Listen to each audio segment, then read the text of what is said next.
Je pense que vous avez vu dans le groupe de l'Église le thème que le Seigneur a mis dans mon cœur pour chacun de nous. J'aimerais vraiment que le Seigneur puisse guider ce culte et guider surtout sa parole dans nos cœurs et que nous puissions la recevoir avec puissance, mais surtout avec grâce. Ce matin, on va parler de ces terres arides qui sont transformées en sources d'eau. Ce n'est pas un thème banal, c'est un thème qui concerne ceux qui encore ne connaissent pas Dieu, mais parfois aussi ceux qui connaissent Dieu depuis très longtemps. Et donc c'est important que nous soyons tous attentifs à la parole du Seigneur ce matin. On va lire ensemble le psaume 107. C'est un psaume assez long, mais je vous avoue que je l'ai lu plusieurs fois. Je me dis, je vais lire telle partie ou telle partie, mais puis je me suis dit non, on va lire le psaume en entier. Je n'ai pas beaucoup de voix et donc je voudrais un peu la préserver ce matin. Et je voudrais demander à Rebecca si elle veut bien venir lire ce psaume en entier pour nous. Je ne sais pas s'il y a un micro qu'on peut... je vais lui donner le mien. Hein. Voilà, Rebecca.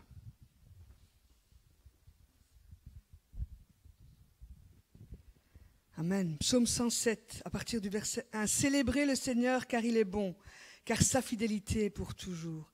Qu'ils le disent, ceux que le Seigneur a rédimés, ceux qu'il a repris à l'adversaire et rassemblés de tous les pays, de l'Est et de l'Ouest, du Nord et de la mer. Ils erraient dans le désert, sur une terre aride. Ils ne trouvaient pas le chemin d'une ville où ils puissent habiter. Ils souffraient de la faim et de la soif. Ils défaillaient. Dans la détresse, ils crièrent vers le Seigneur, et il les délivra de leur désarroi. Il les conduisit par un chemin tout droit, pour qu'ils aillent habiter dans une ville. Qu'ils célèbrent le Seigneur pour sa fidélité, et pour ses actes étonnants en faveur des humains.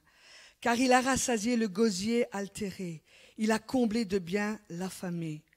D'autres habitaient les ténèbres et l'ombre de mort, prisonniers dans l'affliction et dans les fers, parce qu'ils s'étaient rebellés contre les paroles de Dieu, parce qu'ils avaient méprisé le conseil du Très-Haut. Il humilia leur cœur par l'oppression, ils trébuchèrent et personne ne les secourut. Dans la détresse, ils crièrent vers le Seigneur et il les sauva de leur désarroi. Il les fit sortir des ténèbres et de l'ombre de mort et il rompit leurs liens. Qu'ils célèbrent le Seigneur pour sa fidélité et pour ses actes étonnants en faveur des humains. Car il a brisé les portes de bronze, il a cassé les verrous de fer. Des imbéciles, par leur révolte et par leur faute, s'étaient condamnés à l'infliction. Leur gosier avait en abomination toute nourriture, et ils touchaient aux portes de la mort. Dans la détresse, ils crièrent vers le Seigneur, et il les sauva de leur désarroi. Il envoya sa parole et les guérit, il les délivra de leurs infections. Qu'ils célèbrent le Seigneur pour sa fidélité et pour ses actes étonnants en faveur des humains. Qu'ils offrent des sacrifices de reconnaissance et qu'ils racontent ses œuvres avec des cris de joie. Ceux qui voyageaient sur la mer dans des bateaux et qui faisaient des affaires sur les grandes eaux, ceux-là virent les œuvres du Seigneur et ses actes étonnants dans les profondeurs. Il parla et fit lever un vent de tempête qui souleva les flots. Il montait vers le ciel, il descendait dans les abîmes, il défaillait dans le malheur. Saisis de vertige, ils titubaient comme l'ivrogne, et toute leur sagesse était engloutie. Dans la détresse, ils crièrent vers le Seigneur et il les fit sortir de leur désarroi. Il arrêta, calma la tempête, et les flots se turent. Ils se réjouirent de ce qu'ils s'étaient apaisés, et il conduisit au port désiré. Qu'ils célèbrent le Seigneur pour sa fidélité, et pour ses actes étonnants en faveur des humains. Qu'il l'exalte dans l'assemblée du peuple, qu'il le loue dans la réunion des anciens. Il change les fleuves en désert et les sources en terre desséchée, le pays fertile en pays salé à cause du mal que font ses habitants. Il change le désert en étang et la terre desséchée en source, et il y fait habiter les affamés. Il fonde une ville pour y habiter. Ils ensemencent des champs et plantent des vignes qui produisent un fruit abondant.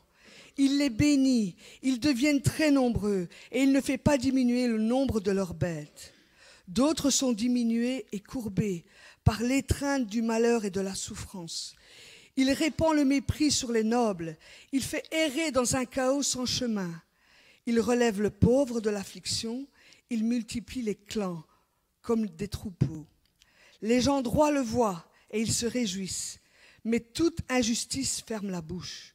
Que celui qui est sage prenne garde à tout cela et comprenne la fidélité du Seigneur. Merci Rebecca.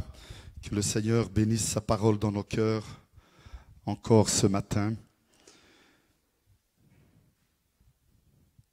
Le dernier verset dit que celui qui est sage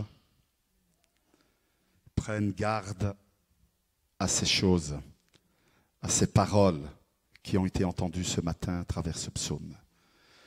Frères et sœurs, je vous invite vraiment à relire en entier ce psaume plusieurs fois, à noter le nombre de raisons qui portent l'être humain, les enfants de Dieu, à se retrouver dans une situation de sécheresse, une situation d'angoisse, une situation de besoin. Notez cela dans ce psaume et notez combien de fois il est écrit que ces personnes, pour trouver une solution à leurs conditions, pour pouvoir sortir de leur situation, ont dû implorer le nom de l'Éternel, se retourner vers Dieu, implorer son pardon et sa grâce, implorer son aide et son soutien et retrouver la paix, retrouver le bonheur, retrouver ce qu'ils avaient perdu dans leur vie. Alors, frères et sœurs, c'est important. Ce matin, je voudrais vraiment vous encourager à mettre toute votre attention sur la parole de Dieu. Et nous allons voir ce matin que lorsque Dieu parle de transformation, lorsque Dieu parle d'une terre aride qui devient fertile, de ce qui est sécheresse, malédiction en source d'eau, eh bien, nous verrons ce matin que Dieu parle de lui-même. Dès le début de son ministère, Jésus va annoncer les raisons pour lesquelles il est venu sur cette terre. Dès le début de son ministère, Jésus va faire comprendre que l'homme, qu'il soit sans Dieu ou avec Dieu, a besoin de Dieu. J'espère que vous me comprenez quand je dis cela. Que l'homme, qu'il soit avec Dieu ou sans Dieu, a besoin de Dieu. Chaque jour, nous qui avons accepté le Christ depuis des années, nous ne pouvons pas vivre sur les acquis du passé. Nous ne pouvons pas marcher parce que nous sommes, ou avancer parce que nous sommes dans la vague. Mais nous devons aller de l'avant parce que nous avons Dieu à nos côtés, parce qu'il est celui qui nous aide et nous soutient. Sans son aide, sans son soutien, sans son intervention chaque jour dans notre vie, frères et sœurs, nous courons le risque, vous et moi, de devenir cette terre aride. C'est pour cela que Jésus fera cette déclaration. Si quelqu'un a soif, qu'il vienne à moi et qu'il boive. Celui qui croit en moi, des fleuves d'eau vive couleront de son sein, comme le dit l'Écriture. La soif, frères et sœurs, est un des besoins fondamentaux de la vie d'un homme, d'une personne, d'un être humain. C'est à cause de la soif qu'il existe de l'eau potable, n'est-ce pas? Sinon, il n'y aurait pas besoin d'eau potable. Mais parce que l'homme a besoin de boire, il a besoin d'eau potable. Sinon, il tomberait malade, infecté par toutes sortes de bactéries. Et c'est à cause de la soif qu'il y a de l'eau potable. Lorsqu'on a soif, frères et sœurs, on languit après l'eau. Je ne sais pas si vous avez déjà vécu ces moments ou ces instants où il y a dans votre corps un besoin d'être désaltéré. On languit après une gorgée d'eau. Si elle est fraîche, ce sera encore mieux, mais même qu'elle ne serait pas fraîche, l'important, c'est que cette eau puisse venir désaltérer ou enlever ce besoin pressant qu'il y a en nous d'être désoiffé.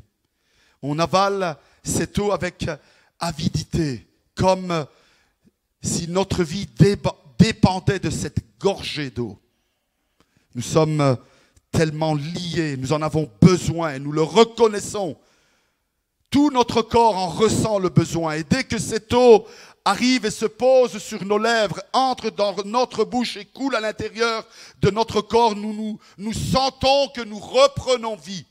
Nous sentons que nous nous sentons mieux. Est-ce que quelqu'un a déjà vécu ça parmi nous? Moi, je l'ai vécu plus d'une fois. Et je crois que nous tous, nous avons déjà réalisé ce besoin très fort de la soif. Il y a différentes raisons pour lesquelles on peut avoir soif. Il y a celle que je viens d'expliquer parce que notre corps en a besoin, mais ce n'est pas de cette soif-là que je veux vous parler. Ce n'est pas de ce besoin d'être désaltéré d'un verre d'eau. On peut avoir soif pour les choses spirituelles, frères et sœurs. Et comme une personne assoiffée, comme je l'ai dit auparavant, eh bien, chaque jour, nous allons aller au pied de l'Éternel, dans la présence du Seigneur, et nous allons demander au Seigneur de nous désaltérer. J'espère que nous le faisons. Amen. Nous allons demander au Seigneur de nous remplir de ses bénédictions. Nous allons lui demander de nous remplir de sa présence, de son onction, parce que nous en avons besoin. Nous sommes assoiffés de notre Seigneur. Et donc, parce que cette soif est intense, elle est forte, nous avons besoin d'être désaltérés et nous savons que ce n'est que dans la présence du Seigneur que nous trouverons cette eau vive qui va nous permettre de nous désaltérer. Mais on peut aussi avoir soif des choses de ce monde. L'argent, le pouvoir, le sexe. Et malheureusement, nous nous rendons compte que la majorité des personnes que nous rencontrons dans notre vie de tous les jours sont assoiffées de ces choses. Si nous ne prenons pas attention, frères et sœurs, nous courons le risque que nous-mêmes, nous soyons assoiffés par ces choses et ces choses deviennent une soif beaucoup plus importante que les choses spirituelles dans notre vie. Nous courons le risque que l'argent devienne la chose principale de nos pensées. Et notre temps, nous allons le dédier pour gagner cet argent. Notre énergie, nous allons la dédier pour accumuler cet argent. Alors, c'est vrai, nous avons besoin d'argent pour vivre et c'est normal. Sans argent, nous ne pouvons pas vivre. Mais il y a une différence de travailler pour vivre et une différence de vivre pour travailler. Beaucoup de personnes sont à la recherche de ces moyens qui vont pouvoir les aider à sortir peut-être de la condition dans laquelle ils sont. Alors ils veulent accumuler cet argent pour pouvoir s'en sortir. Ils sont assoiffés de biens matériels. D'autres sont assoiffés de pouvoir. Certains le déclarent ouvertement, le démontrent, le disent, en parlent autour d'eux, mais d'autres le font peut-être d'une manière beaucoup plus sournoise ou beaucoup plus subtile. Ils sont attirés par le pouvoir, attirés par la prédominance, par le fait de vouloir être les personnes que l'on regarde, que l'on met en valeur et que l'on applaudit. Ils ont besoin de cela tous les jours. Et donc, pour pouvoir arriver à cela, ils vont toujours plus essayer de diminuer les autres, d'anéantir les autres, de mettre de côté les autres, afin que leur pouvoir, leur personne, leur être soit celui qui passe avant tous les autres. Ils sont assoiffés de pouvoir. D'autres sont assoiffés de sexualité. Et pour désoiffer cela, ils vont entrer dans tous les compromis, dans la pornographie, dans les relations en dehors du mariage, dans les relations avec toute personne avec qui ils peuvent en avoir. Et si ce n'est en action, ils vont le faire en pensée. Je suis impressionné et dégoûté de plus en plus. Vous savez, aujourd'hui, WhatsApp et d'autres, je ne connais pas bien, moi je ne connais que WhatsApp, utilisent les vidéos, la transmission téléphonique et les utilisent pour des choses sales qui ne sont même pas, qu'on ne doit même pas prononcer. Et surtout pas dans une église.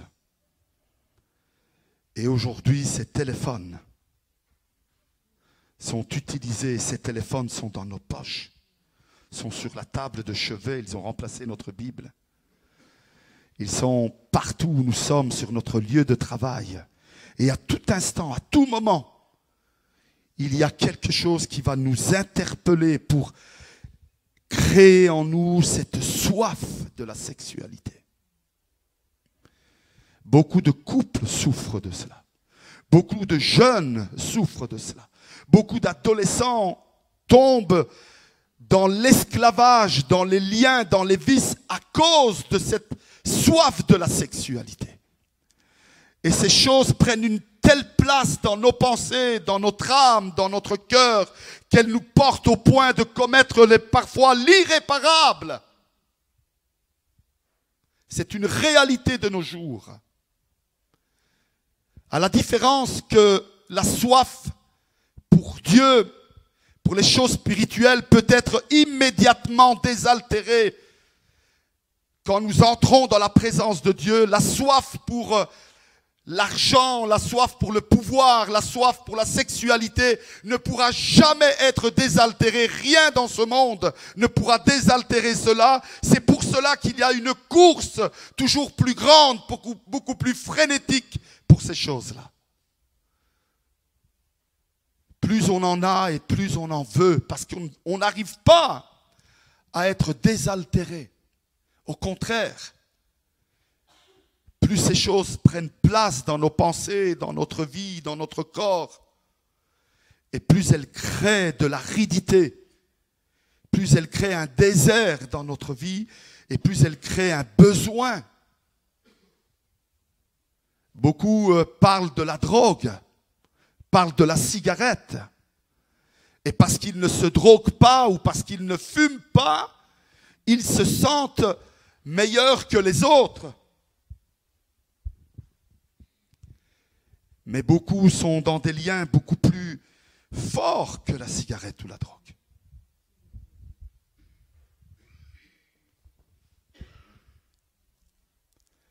Nous savons les conséquences de ceux qui se droguent.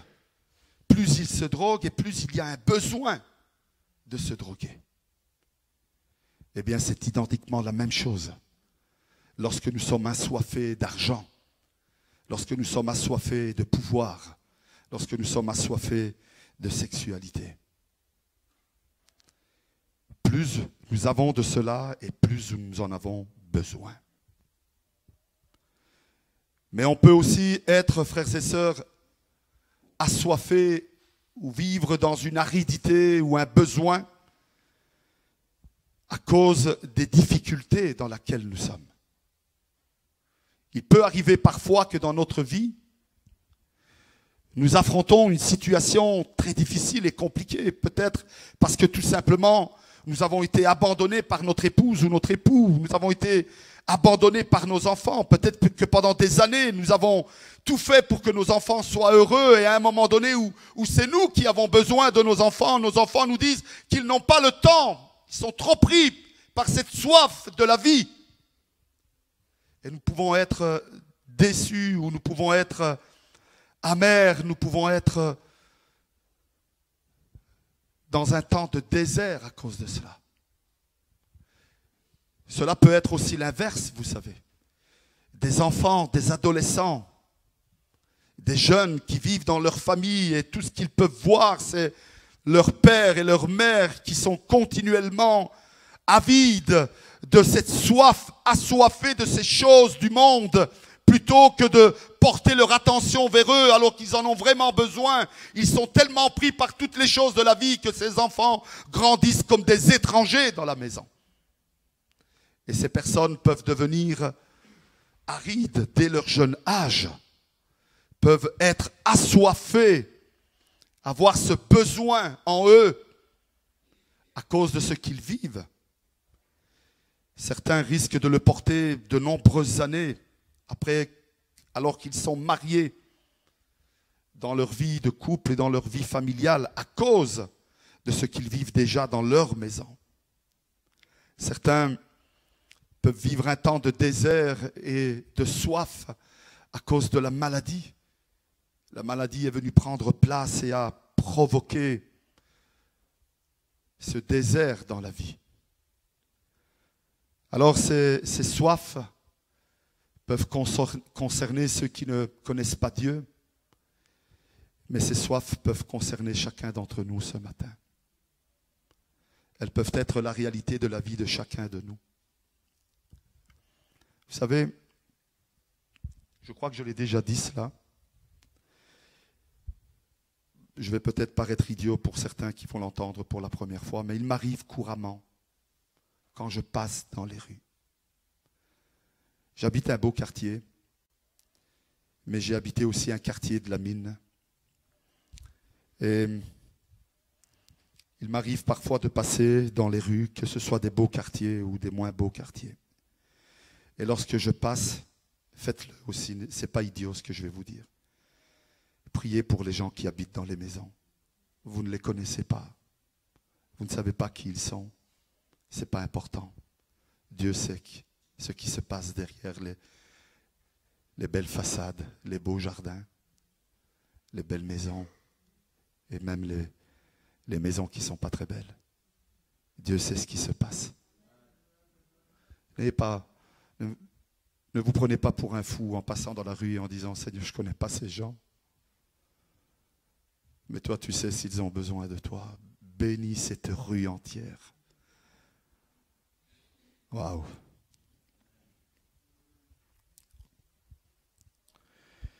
Et je crois que je vous l'ai déjà dit, parfois, derrière l'apparence, derrière le visage souriant, il y a un cœur qui est meurtri, un cœur qui est blessé. Un cœur qui est un véritable désert, aride. Derrière des mains qui se lèvent pendant la louange, il y a un cœur qui est en train de dire à Dieu, je n'en peux plus. Je ne supporte plus cette situation. Je suis languissant. Je suis aride. Peut-être même que certains ce matin n'ont même pas eu la force d'ouvrir la bouche, de louer Dieu, de glorifier Dieu parce qu'ils se sentent vides, arides, desséchés. Ils sont devenus des personnes qui ont besoin d'être à nouveau une source d'eau. Parce que leur terre est devenue aride. Jésus dit, quelqu'un a soif, quelqu'un est dans le besoin, quelqu'un est dans la sécheresse, qu'il vienne à moi et qu'il boive.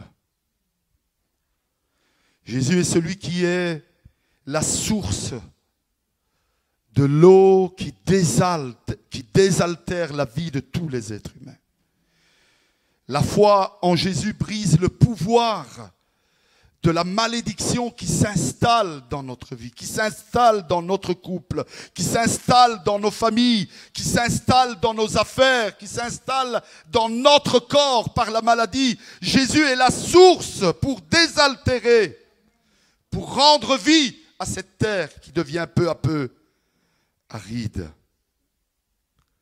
Frères et sœurs, si ce matin nous voulons recevoir des fleuves d'eau vive, si nous voulons étancher notre soif, si nous voulons que la sécheresse qui a pris place dans notre vie disparaisse, il n'y a qu'une seule solution valable et définitive, c'est que de notre cœur jaillisse une véritable foi dans l'œuvre de Jésus-Christ à la croix de Golgotha. Il n'y a pas d'autre solution. Alors ce matin, n'ayons pas honte de dire, Seigneur, j'ai soif. Je suis desséché.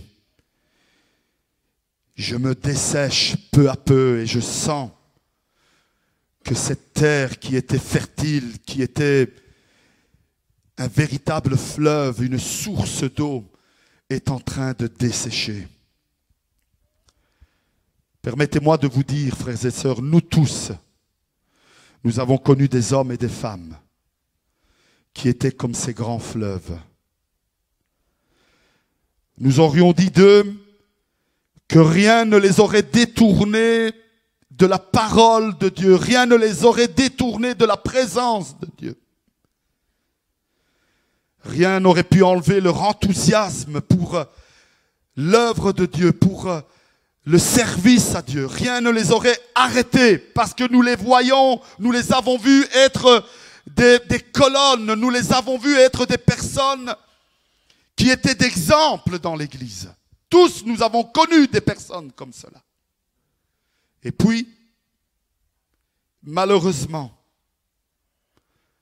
un jour, le niveau de leur eau a commencé à baisser. Au début, on pensait que c'était saisonnier, c'était pour un temps. Ils vont s'en remettre, ils vont s'en sortir, les choses vont changer.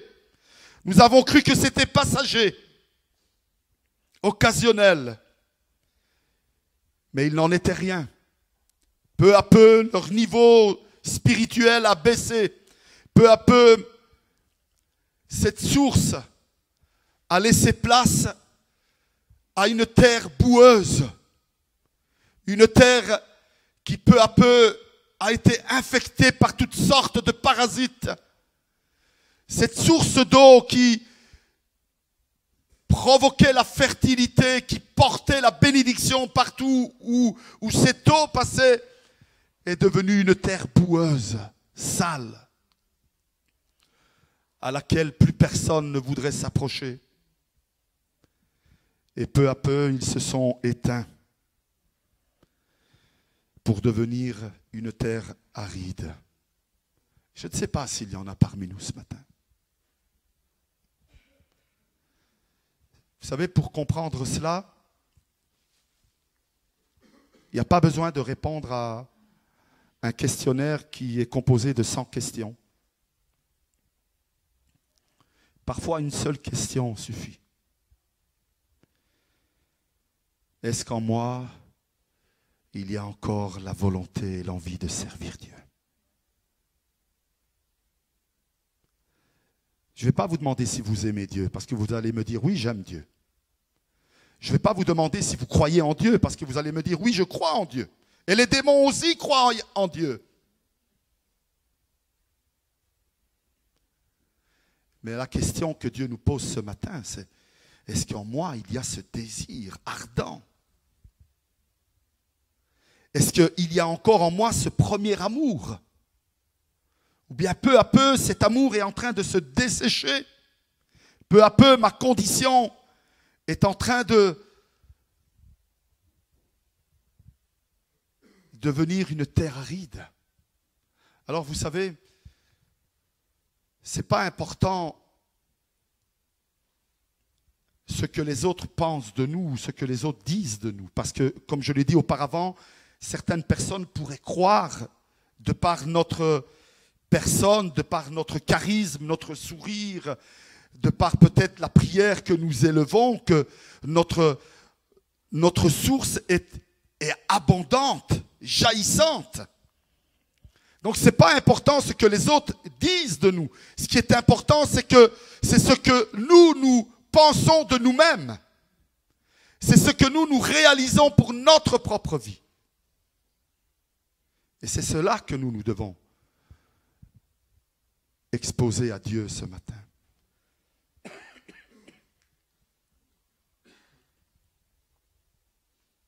La Bible nous raconte l'histoire d'une femme, la Samaritaine. Vous vous rappelez de cette dame dans la Bible? La Bible nous dit que cette femme, à cause de la condition dans laquelle elle se trouvait, elle allait puiser l'eau dans le puits au moment le plus chaud de la journée, car elle savait, elle était certaine que personne aurait eu l'idée d'aller puiser de l'eau au moment où le soleil bat le plus fort. Et donc c'est à ce moment-là qu'elle allait chaque jour chercher de l'eau, parce qu'elle était certaine de ne rencontrer personne et de par le fait de ne rencontrer personne, de ne devoir rendre des comptes à personne et de ne pas être jugée ni par le regard, ni par les paroles ou les actions de ces personnes qu'elle aurait croisées. Mais ce jour-là, elle va rencontrer Jésus.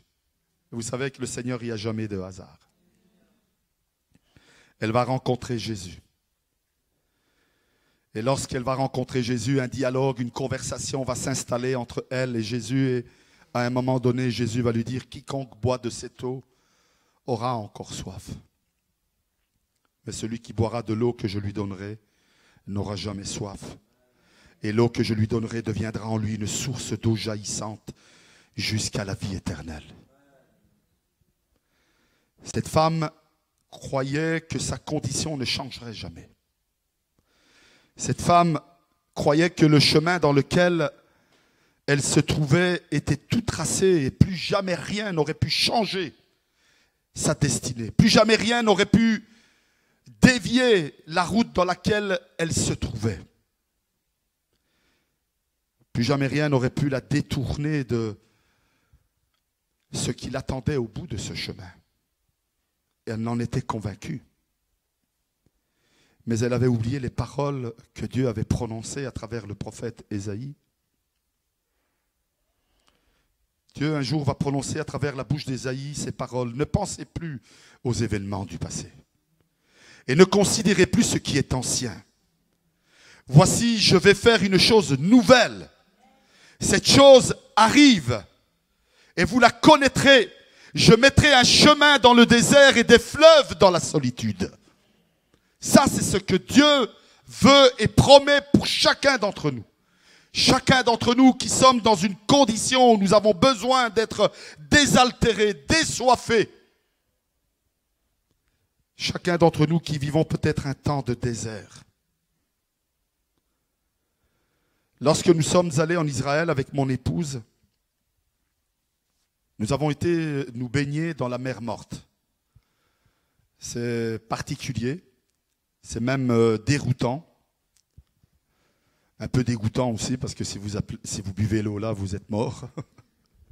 C'est une eau salée, mais impressionnante.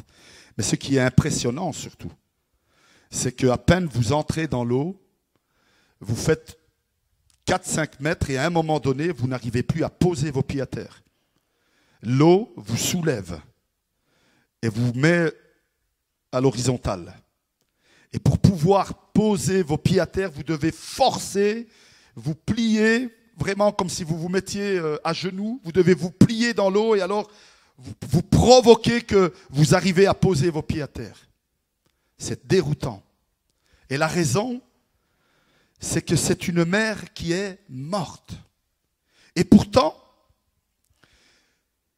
je me rappelle des paroles que expliquait la personne qui nous accompagnait. Elle disait comme cela, et pourtant, tous les jours, des millions et des millions de litres d'eau viennent du Jourdain se jeter dans la mer morte. Mais comme elles arrivent ici, la mer morte les engloutit. Et toute cette vie meurt dès qu'elle entre dans cette mer morte. Laissez-moi vous dire quelque chose, frères et sœurs. Le prophète Ézéchiel, dans le chapitre 47, parle de la mer morte. Il dit qu'un jour viendra, et c'est le prophète qui dit cela, qu'un torrent sortira de Jérusalem, du trône de Dieu, descendra dans la vallée pour entrer dans la mer salée, dans la mer morte, et la transformer en mer vivante, remplie de poissons, car tout vivra là où passera le torrent qui sort du trône de Dieu. Peut-être que de nos jours, nous verrons cela. Parce qu'il se passe tellement de choses à une rapidité tellement incroyable que je ne serais pas étonné que nos yeux ne se fermeront pas avant que Jésus ne revienne. Et c'est au moment du retour de Jésus que du trône de Dieu à Jérusalem sortira un fleuve. Et la Bible nous dit qu'il se jettera dans la mer morte et il fera en sorte que cette mer redevienne une mer comme toutes les autres. Vous savez ce que cela veut dire? Je vais terminer avec cela. Depuis des millénaires, de l'eau qui vient du Jourdain se jette dans la mer morte et rien ne change à la condition de la mer morte parce que les choses de ce monde ne peuvent pas changer la condition.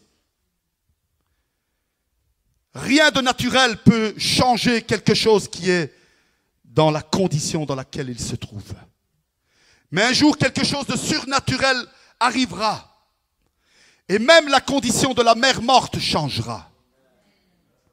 Ce que je veux vous dire par là, frères et sœurs, c'est que peu importe la condition dans laquelle nous pouvons nous trouver ce matin, ne cherchons plus une solution dans les choses qui se trouvent autour de nous. Il n'y a que le surnaturel qui vient de Dieu qui peut changer notre condition.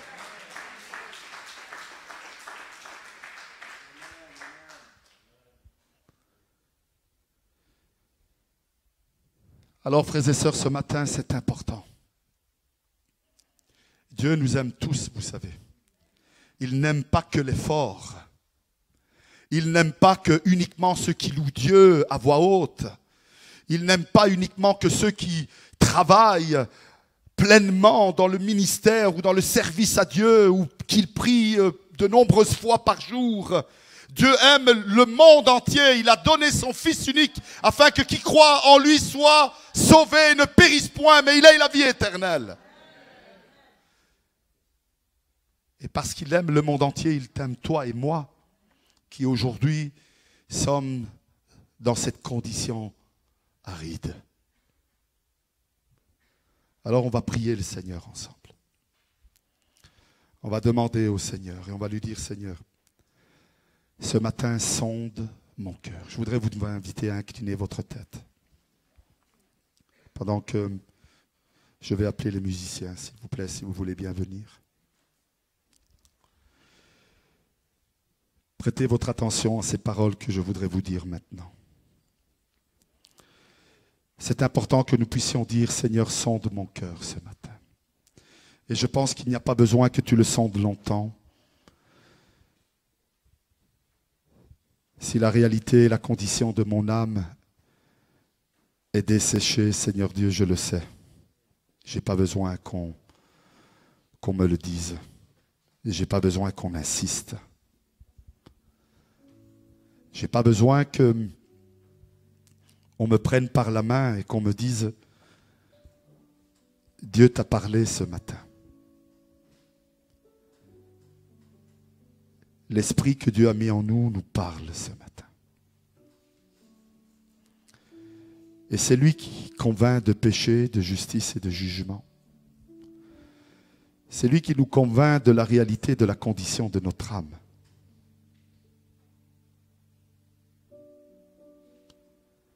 Alors ce matin, la question est celle-ci. Y en a-t-il parmi nous qui se sentent desséchés, arides, qui ne sentent plus couler cette source d'eau vive qu'est Jésus-Christ? dans leurs entrailles, dans leur âme, dans leur esprit? C'est à cette question que nous devons répondre ce matin.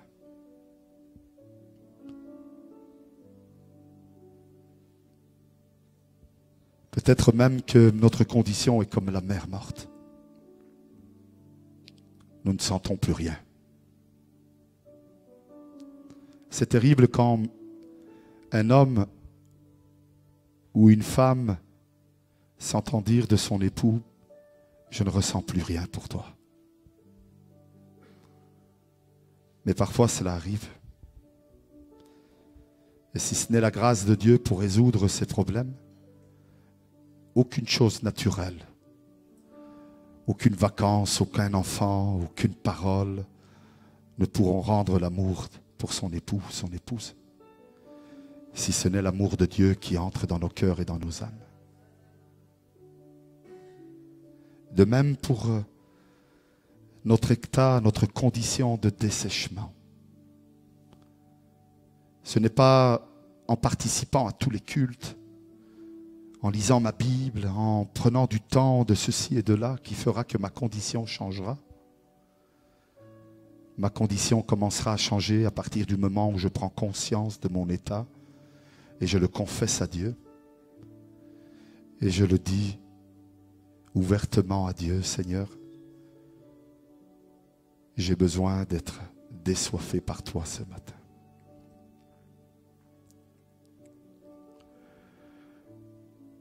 Nous avons lu dans le psaume 107, au verset 4, qu'ils erraient dans le désert. Ils marchaient dans la solitude. Ils ne trouvaient point de ville où ils puissent habiter. Ils souffraient. Ils étaient dans la soif. Leur âme était languissante et dans la détresse. Alors ils crièrent, dit la parole. Ils crièrent, ils confessèrent à l'Éternel. Et la parole de Dieu nous dit au verset 35 qu'il changea le désert en étang et la terre aride en source d'eau.